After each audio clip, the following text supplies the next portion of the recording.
Hello, hello, everybody. Welcome back to another episode of Random Talks when we talk about everything random that you like so that you can practice your listening skills. As usual, I'm Teacher David with you. Hello, hello. And with me is my dear friend and colleague, Teacher Carlos. Hello, teacher. Hey, how's it going? Nice to see you again, David. And I'm really excited about today's episode. Me too. Absolutely excited about this because we have a very special guest today, and she's going to talk about how we have been saying to all of our listening listeners, you have to learn English because it's going to be important, and everybody in the world is speaking English. But we are going to see the other side of the coin today because our special guest is Megan Miller, and she describes herself as a farm girl, but she started a Spanish tutoring entrepreneurship, and she teaches adults the Spanish language and the culture so that they can belong in the world. So give it up for Megan. Hello, hello, Megan. Hello, and thank you so much for having me. No, thank you so much for accepting the invitation. Absolutely. It's Yeah, it's we're my pleasure. we're very excited to have you because as teachers, we are always establishing the premise of how important it is English. And since we are very young, we are told that we should study English, and you're gonna have a better job, you're gonna have this, you're gonna have that. But now having the different perspective is gonna be amazing. So we are very glad to have you here. Absolutely. And actually, it's ironic that you point out that from a very early age, you're told to learn English, because from a very early age, I was told to learn Spanish Oh because my. everyone was speaking Spanish. I knew that it was going to help job opportunities, help my career, and also just help me kind of connect with all the millions and billions of people in the world that speak Spanish. Exactly. And my first question for you would be like, did your parents like educated yourself to be like you have to learn Spanish because it's important, or you learned it at school, or how was like that process for you? It was a little bit of everything. So I'm from the farm of Ohio, right in the Midwest of the US. And I grew up around kind of a lot of migrant communities. Mhm. So when I was 8, my mom went back to school to become a teacher, and she had to pick a foreign language. So she chose Spanish. And she's actually one of the examples of, if you don't use it, you lose it, Ooh. because now I'm the only one in my family that speaks Spanish. And it has been that way from when I was little to even now being married. I'm the only Spanish speaker, only Hispanohablante. But it was a lot of, you know, the same kind of mentality of not everyone speaks English. So try to meet them in the middle and learn a little bit of Spanish. Oh, I love that. Yeah, I like that. I like when you said that if you don't use it, you lose it. That's a good one. I'm gonna use that one with my students because Okay. they're sometimes very reluctant to participate sometimes using English. But that's really interesting. I mean, and do you have an early memory of how was your first approach to Spanish? So my first approach to learning Spanish was actually alongside my mom. As she was learning this college level Spanish, I was kind of trying to do her homework with her. And it became very easy for me to learn Spanish. And it was just kind of this combination of, all of a sudden, it was this entire new world of different words, of different meanings, of different contexts and nuances. And I absolutely fell in love with it. I still remember the first time I was a teenager, and the teenage angst, Yeah. you're just angry at the world. And I yelled at my mom in Spanish without realizing it or meaning to, just, pero no me escuchas. And she just kind of looked at me, and I looked at her, and I said, I don't know where that came from. That's And interesting because it came like very natural then. Yes, Oh I've wow. always been, I'm from 3 generations of educators and teachers. I've always been a language person, a social studies, a history person. Give me anything to memorize as far as dates or art or literature, poems. Do not ask me to do simple math. I cannot do it. Yeah. Nope. I Yeah, mean, yeah. it seems like either we have the ability to learn the languages or we have the ability with numbers. So I think that we have just stick to one. Very much. Actually, my husband is very much of the numbers person.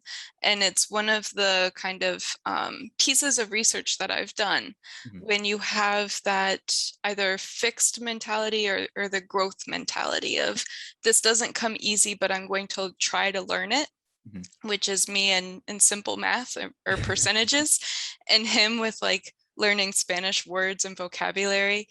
If we have that mentality, it serves us a lot better in the long run versus saying, you know what, this isn't easy for me. I will never be this type of person. I've learned, especially with language, to never say never.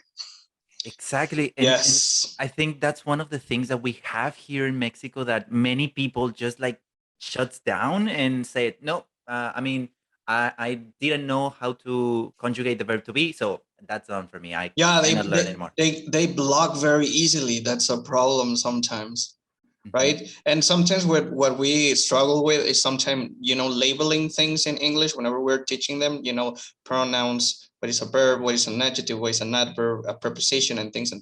And they normally get like very frustrated Mhm. because of that. And it's interesting because I mean, as English teachers, English as a second language, we have to compare it with Spanish with our students. So they all the time they're trying to match it to make it work.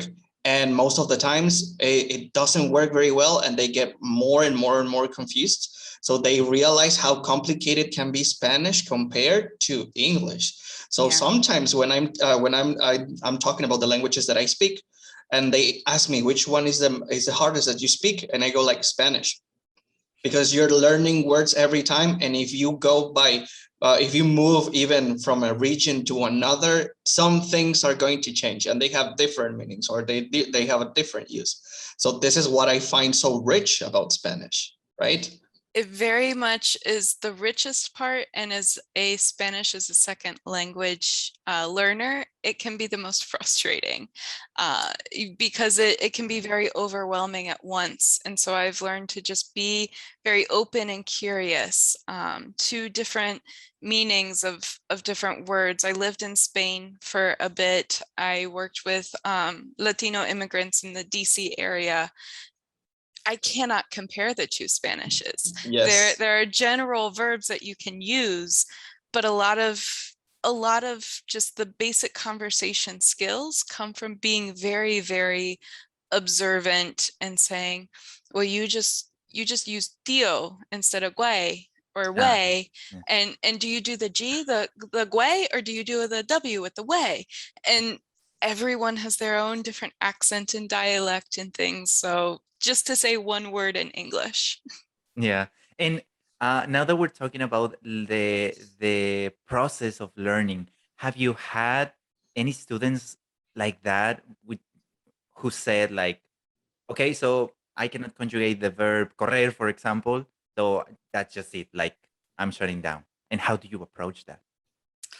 I always have to go back to what they feel comfortable with. And because I do a lot of one-on-one coaching with people, it becomes somewhat more simple to do it versus in a group, because I also do groups as well, right? So in a group, it's a little bit more difficult to say, okay, let's take a step back and, corro, corres, corre, that kind of thing. But for the one-on-one, there's always something that people are interested in, and there's always something that they feel more confident or comfortable in. So if I'm talking about percentages, Mhm. 70%, it is very difficult as an English language native speaker to go, oh wait, hold on, what's the first number? And then I have to do, and then por, and then ciento. And at that point in time, I take them back and go, okay, remember, what are those numbers? And then we kind of move forward from there. It's just kind of the one step back so you can go two steps forward. Mm-hmm. it's almost going to pre-K, something like going back to teach something very basic, right? To establish the rule or something like that. I'm actually trying to think about some of the rules in Spanish that honestly don't make any sense sometimes. And yeah, I know, right? For example, there are certain nouns that are feminine by nature, but you have to use a masculine La mano. article. A masculine article like agua. You don't say la agua. We say el agua, el área, and things like that. So those rules, I mean, you can follow patterns and you think you're getting the grip of it, but from one moment to another, then there's an exception, and we don't use it like that. And you have to, and for us, it makes sense somehow, right? But once we try to explain it, it goes like it sounds good like that. Just that would be my explanation, right? If I was a Spanish teacher. And that is what I love about teaching Spanish, because Spanish as a second language, I've been there. I know the struggles. At the same time, we have the same thing in English. Read and read are spelled the same, and it totally depends on context. And it is so difficult to understand that point, but because we grow up with it, we're like, oh, that's the way that it is, whatever. But in my mind, it all goes back to that beginner mindset of, I can be as advanced as I can be in Spanish, but I'm still going to go back and review ser and estar. Or I'm still going to go back and say, okay, well, what are the irregular verbs in el pretérito again? Because there's so many. It's that willingness to go back to the basics so that you can move forward in an advanced way of speaking. And writing and reading. Exactly. We have like so much going on.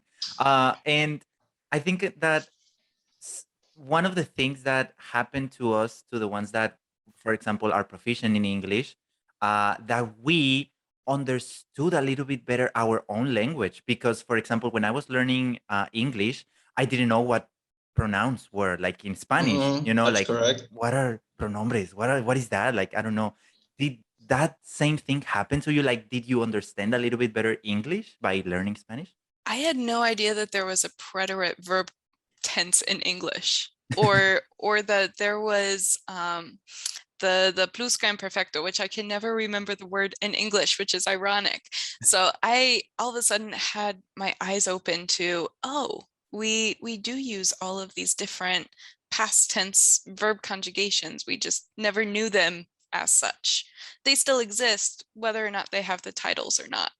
Yeah, somehow they exist. Now that you mentioned that one, it's probably related to a Latin-based language, because in French there's a plus que parfait, which is pretty much the same tense, and we don't use it that way in English, but we kind of do it as well. So that's the thing, right? Where we find those bridges and we can connect two languages. That's where we actually learn. I was speaking to my partners the other day, and I went like, I learned English better and Spanish better when I started teaching.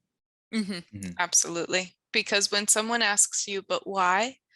And then you're stumped, you're like, that's a really good thing to research. Let me get back to you. Because there's so much to learn, and it's even more richer when you have more perspectives around you to look at a sentence differently than what you would look at that sentence with. Exactly. And now, talking about one of the struggles that we have, like the ones who manages like two languages, um, do you go from Spanish to English and then you say, "Oh, I can't remember this word in English," because I mean, it happens to me when I'm teaching. I said, "Oh, this I know this word, but I cannot remember the word in Spanish, so I Yeah, don't know all how the to time. explain it." Yeah. Mhm. So All the time, literally all of the time. I remember being in college and writing papers in Spanish. Now I would always have a dictionary, a diccionario, a thesaurus, a tesoro, and then like another synonym finder open on my computer at all times, because it was that sentido, and I yeah. just couldn't get the word or choose the best word for what I wanted to say. And that can be a blessing and a curse in language learning, I think, when we try to be too perfect to choose a word that we completely miss the spontaneity of the conversation Mhm. versus putting a word in and going, I'm not in love with that word, but I'm understood and I'm communicating what I want to communicate right now. I think we get kind of hung up on being perfect or being good or excellent, Yeah. proficient, without with kind of losing the sense of why we communicate. We communicate to be understood and to understand others. I Exactly. really like that. I love that statement. Yeah, because I mean, if we think about it, when foreign people like English speakers come here to Mexico, and they say, "Oh, yo agua, por favor," and we're like, "Oh yes, sir, yeah, go ahead." Yeah, we So solve it.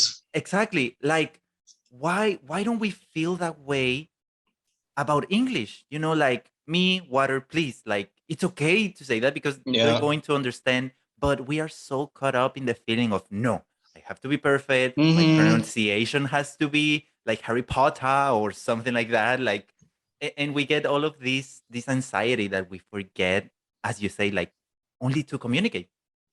Absolutely. And that's what kind of has drawn my research and how I create my Spanish programs from just teaching a language to also working with accents and dialects and belonging.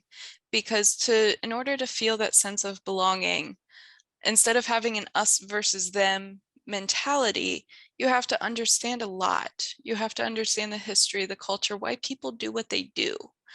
And language is just one simple part of that.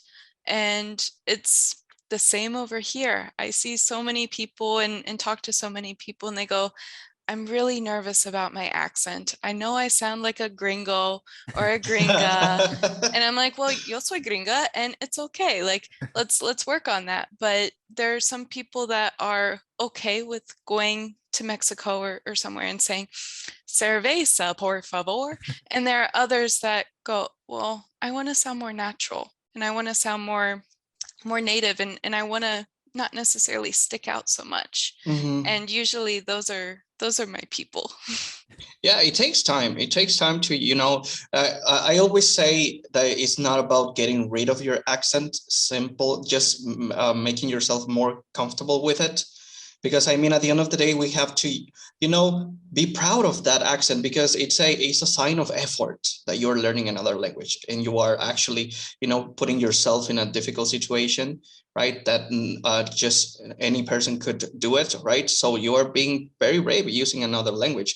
And that's what I think about accents. It's a process. And that's common among our students that they want to get rid of the accents.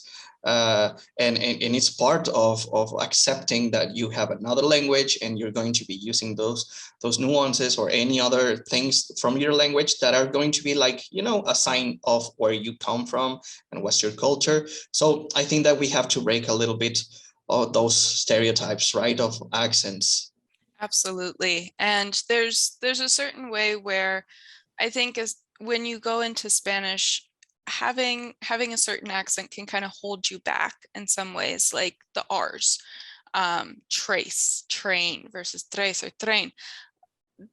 With that notwithstanding, everyone has an accent in whatever language we choose to speak, even our native language. Yeah. I grew up where my dad talked like this, and I had a very kind of neutral accent. And then I moved upstate New York, and things were a little bit more Canadian. And then I moved down here and I worked with Canadians, so oot or a boot or hoos. And accents will evolve as people Mm. evolve. And all you can do is own it. Yep. Yeah. Language is a vessel for culture as well. Hmm. Absolutely. There Yeah. we go. And now that you mentioned like different accents, is it the same? Like for example, for us, it's kind of if you're not used to it, it's kind of difficult to understand like British accent. Like, is it the same for you? Do you have any trouble sometimes understanding certain accents in Spanish? Everyone and everywhere. Getting, especially depending on the strength of the accent. If I'm speaking with someone and they didn't have a college education, they don't speak English that well, they feel more comfortable in Spanish. So I'll jump to Spanish to make them feel comfortable. And then I have to go like this and make sure that I can understand them, versus someone in Argentina or Uruguay and they use vos and everything is a je. And so I have to go and understand them that way. And everyone has a different accent, and that is absolutely wonderful. It is the most wonderful challenge because it takes a little bit of work, but it also is very humbling. Even though I've been speaking Spanish over 2 decades, I will never reach that level of, okay, I'm done. I've learned all that I can learn. There's always something to learn, because as people evolve, language evolves. And I can't even imagine how it is going from Spanish to English because of all of the different tech words that we use in English that are now in Spanish, like googlear, I heard was a verb. Yeah, exactly. Yeah, it is. It is a verb. Or some in English, like parking, we go like parquear. Or lonche. I've heard lonche instead of like almuerzo. Yeah. And now that we're reaching like kind of the end of the program, I would like to ask, what advice would you give people who are really um, putting their effort into learning either Spanish or English? Like, what would be your advice to them to to make them a little bit more optimistic of what they're doing? It's a two-parter. The first part is to stay curious, because when you are curious, you will always be open to learning. And as we've been saying back and forth, there's always something to learn. And you can get very overwhelmed and deflated by that. If you are curious, you want to know and you want to learn and you want to continue learning. So stay curious. Second part would be to smile, because so much of what our language is, no matter what language we speak, is that nonverbal. And that smile can go a long way. I think people, generally speaking, are more open, are more patient, and are more kind when they know that you're trying. And so if you just keep trying, you will find your people, you will find your sense of belonging, and you will find your niche in the world. Oh, I love Maybe that. that's too trite, but It's perfect. Yeah, it is. I love that, and well, you heard it, guys. Like, smile and be patient and be willing to learn a little bit more. Be resilient with all the process. Yeah. yes, English is hard. It is so difficult. So hats off to you guys for not only teaching it well, and also continue to learn and be open to it, because English is, at its core, it borrows a lot of words from other languages and other cultures. That's correct. And that, in my mind, makes it a lot harder to learn and understand and can continue to grow with it. So yes, you are the most resilient of us all. All right. So there you go, guys. Thank you so much, Megan, for your time and for being here. For those who want to learn a little bit more of what you do, where can they find you? So I have Aprovechar Language Solutions throughout all of the internet. Aprovecharlanguagesolutions.com is my website. I'm on Instagram, Facebook, and YouTube. And I love talking with native Hispanohablantes so that I can go back to my students and clients, and we can all kind of learn how to improve Spanish, English, and everything in between. All right. So there you go, guys. Thank you so much, Megan. And thank you for listening and tuning into every single episode. Before we go, don't forget that you can find us in every social media as well. So, Teacher Carlos, can you help us with that? Sure. You can find us, remember, every social media as Columbus Code BCS. You can find us on Facebook where we are posting all the time the podcast, and you can watch them actually. You can search for us and look at us and listen in YouTube. And then you can go and open Spotify or Google Podcasts or Apple Podcasts and find us there. And us, we are on TikTok as well with Teacher Pablo, who is making contents with amazing, advices and tricks and hacks for your English. And yeah, you can find us pretty much anywhere. So go ahead. Remember that sharing is caring, guys. So we really appreciate every time you share and comment, and we are reading all of your comments. So thank you very much, guys. Thank you very much, David. Thank you very much, Megan. This was an amazing episode, and hope to see you soon back. Why not? Yes, please. Yes. Thank you for having me. And thank you again for such a wonderful conversation. All right. Thank you so much. Bye-bye. Bye, guys.